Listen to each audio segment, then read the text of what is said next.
Hey there. Today I want to share with you 4 things that when you're having enrollment conversations, or maybe you call it sample sessions or a sales conversation, 4 things your prospects will never say to you. Now, there are 4 things that we'll hear a lot, and it usually goes something like this. During that conversation, they might say to you, I can't afford this. I don't have the money right now. Right? That's one of the common objections that comes up.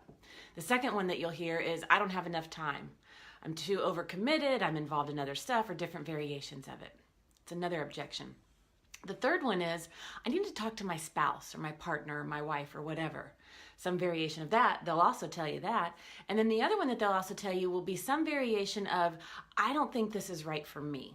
So that's what they will tell you. What they won't tell you is when they talk about, I can't afford it, what they're really saying, or not saying, what's really going on is they don't yet see the value in what your services will do for them. So it's not a money issue, it's a value. They don't see the value issue. When somebody shares time, I don't have enough time, what they're really saying is, I'm not prioritizing this in my life yet, or I don't know how to prioritize this in my life. So it's not a time issue, it's a priority issue.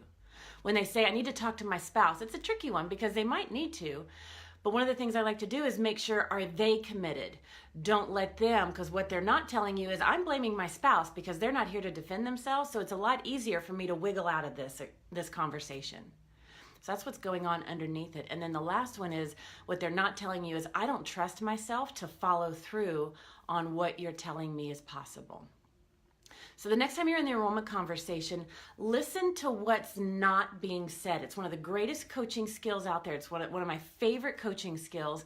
Listen to what's not being said. They might be saying with their mouth, I can't afford this, but listen underneath that, hear what's not being said, and address the real concern. You'll have more effective conversations. You'll get to the heart of the issue. You can bring your coaching into those conversations and coach them into clarity and commitment, and have a much more effective enrollment conversation to get those clients saying yes, or get them clear in their no. Whichever one, we want them to be clear.